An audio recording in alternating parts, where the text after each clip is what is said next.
Olá, bom dia, bem-vindos à nossa meditação hoje, dia 7 de agosto. Continuo meditando na maravilhosa epístola de Paulo aos Coríntios, a primeira e também na segunda. Vamos ler então em 1 Coríntios capítulo 1 e verso 30. Mas vós sois dele em Cristo Jesus, o qual para nós foi feito por Deus sabedoria e justiça e santificação e redenção. Jesus foi feito por nós sabedoria, justiça, santificação e redenção. Este texto é um texto-chave, é um texto muito importante na economia divina, na mensagem do Evangelho. É o que faz que o Evangelho seja uma mensagem eterna e que não tem nada a ver com nenhuma religião.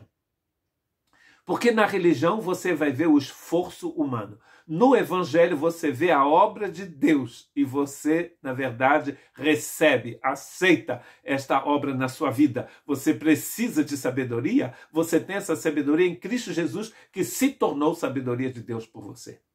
Nós estamos então falando da doutrina da identificação, que é básica nos evangelhos. Você, no Evangelho e nos textos da Bíblia, você não tem como viver uma vida cristã normal se você não estiver em Cristo Jesus. Em 2 Coríntios, capítulo 1 e verso 10, Paulo diz: o qual nos livrou de tão grande morte e livrará, em quem esperamos que também nos livrará ainda.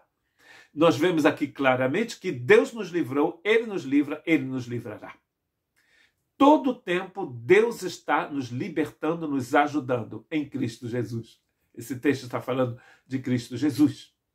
Isso quer dizer que você não tem como viver a vida cristã sem a presença de Jesus na sua vida, sem a ajuda de Jesus.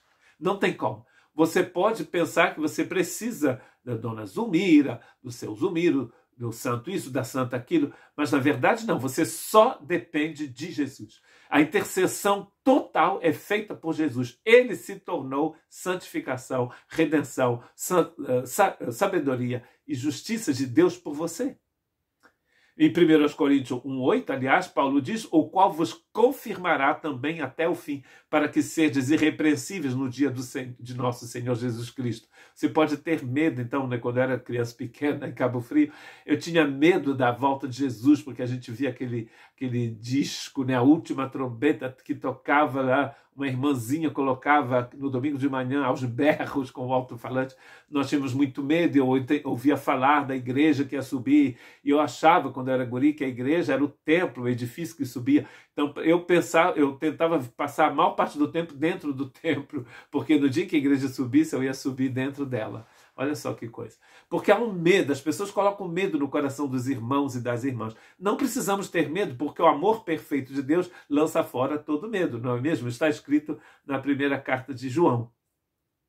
Deus nos confirma, Deus nos edifica, Ele nos ajuda a estarmos prontos, a sermos irrepreensíveis para o dia do nosso Senhor Jesus Cristo. Ou seja, você quer subir para o céu, você quer viver com Deus eternamente, você precisa viver com Jesus eternamente aqui. É Jesus quem te prepara, Jesus quem cuida de você. Aliás, ele disse: eu sou o caminho, eu sou a verdade, eu sou a vida eterna. Então, Jesus é o caminho, você anda por ele. Jesus é a porta, ele diz também no livro de João, você entra por ele. Mas já em nós mesmos tínhamos a sentença de morte, para que não confiássemos em nós, mas em Deus que ressuscita os mortos, segundo Coríntios 1:9.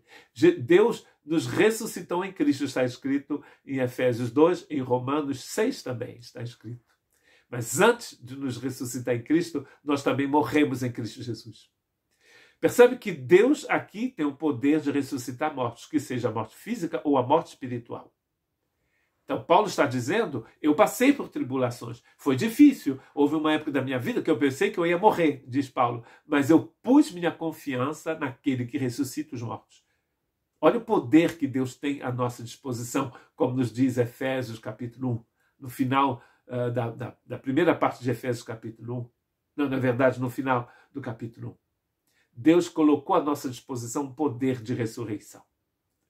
2 Coríntios 1:12, porque a nossa glória é esta, o testemunho da nossa consciência, de que com simplicidade e sinceridade de Deus, não com sabedoria carnal, mas na graça de Deus, temos vivido no mundo e maiormente convosco. Nós dependemos inteiramente da sabedoria de Deus e da graça de Deus, ele diz.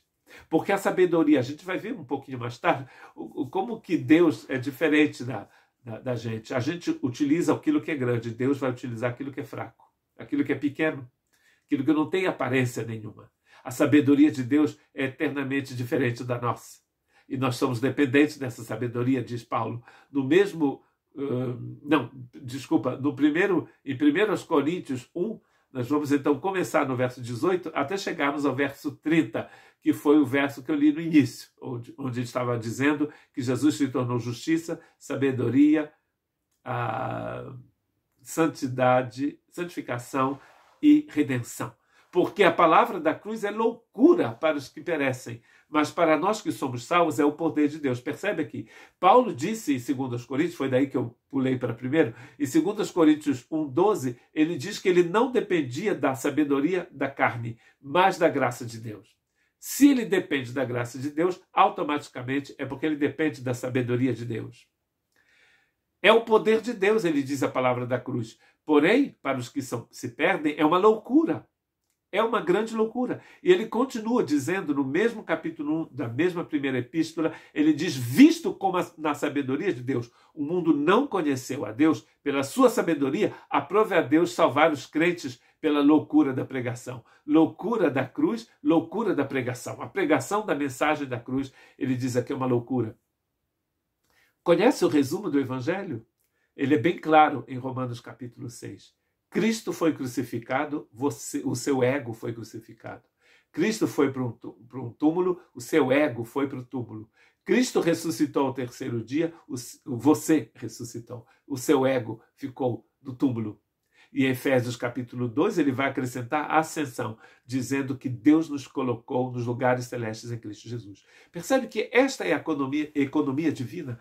A palavra economia aparece, aliás, no livro de Efésios, Paulo falando de projeto, de plano, que é a tradução da palavra economia.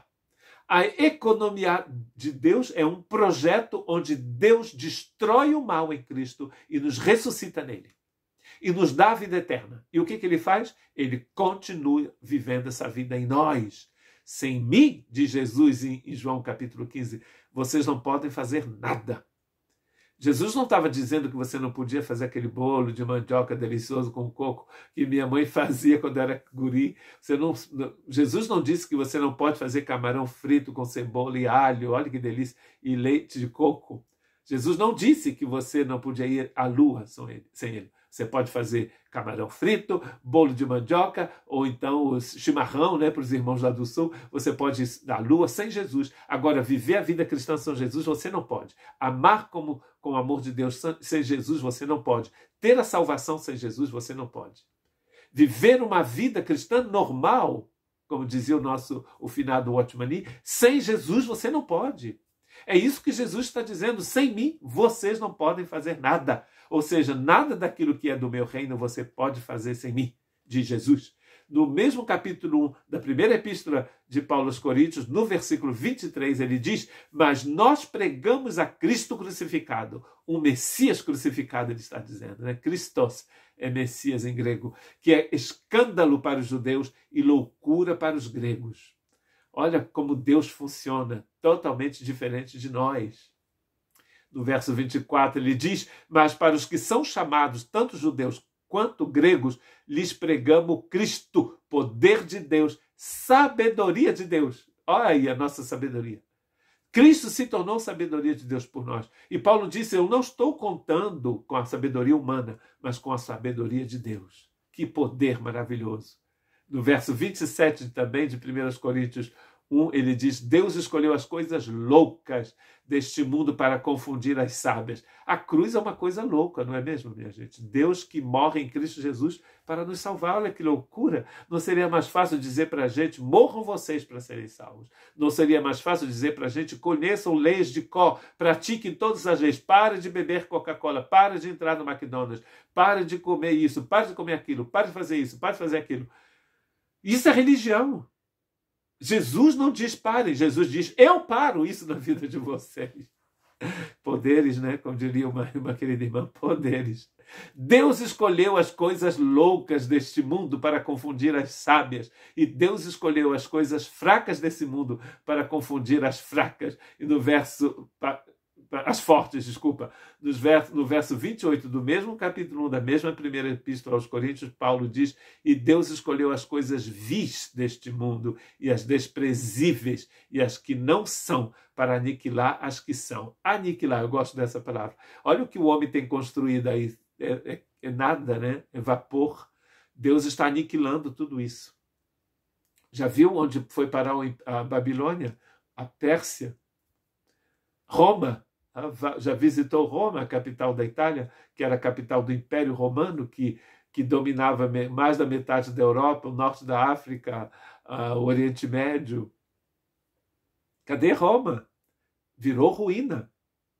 Aniquilar as coisas que pensam que elas são, mas não são. No verso 29 de 1 Coríntios 1, para que nenhuma carne se glorie diante de Deus. Não, ninguém pode se gloriar. Deus aniquila tudo aquilo que não é do seu reino. Já leu em Hebreus que Deus está balançando o mundo, porque o mundo balança, o reino de Deus permanece para sempre. 1 Coríntios 1,30, finalmente, vós sois dele. Diga para você, eu sou de Deus. Deus em Cristo Jesus fez de Cristo Jesus nossa sabedoria, nossa justiça, nossa santificação, nossa redenção. A gente precisaria de uma eternidade para falar em detalhes de tudo isso: sabedoria, justiça, redenção, santificação. Essas coisas básicas para a nossa vida, que nos mostram como pensar, como andar, como viver, como se comportar neste mundo de trevas. Sem Deus, sem Cristo, você não pode, não tem como. Você já deve ter percebido, você tentou de várias formas. Dia 31 de janeiro você foi para a praia de Copacabana, de Ipanema, Guarujá, outra praia do Nordeste, você foi qualquer lugar do mundo, você foi para a praia, jogou flores para Iemanjá, fez promessa: nunca mais eu bebo Coca-Cola, nunca mais eu falo mal da minha sogra, nunca mais eu vou odiar o meu vizinho. No outro dia, 2 dias depois, você está bebendo Coca-Cola, está falando mal do seu vizinho, está detestando sua sogra. Sem Jesus você não pode. Você pode jogar o tanto de flor no mundo, todas as flores maravilhosas lá da Holanda, que é o jardim aqui da Europa, aquelas tulipas lindas, aqueles campos, joga tudo isso no mar, nada acontece. Deus já crucificou Cristo por você.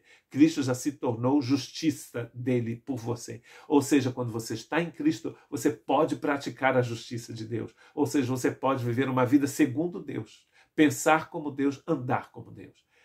E, para terminar, ele diz no verso 31, no final da primeira epístola de Paulo aos Coríntios, no final do primeiro capítulo, ele diz para que, como está escrito, aquele que se gloria, glorie-se no Senhor. Se você quer se gloriar, glorie-se nele. Olha que liberdade tremenda. Tira aquele peso, aquela condenação de você. Você não consegue perdoar as pessoas sem Cristo. Quando Cristo entra na sua vida, você vai conseguir. Que Deus te abençoe.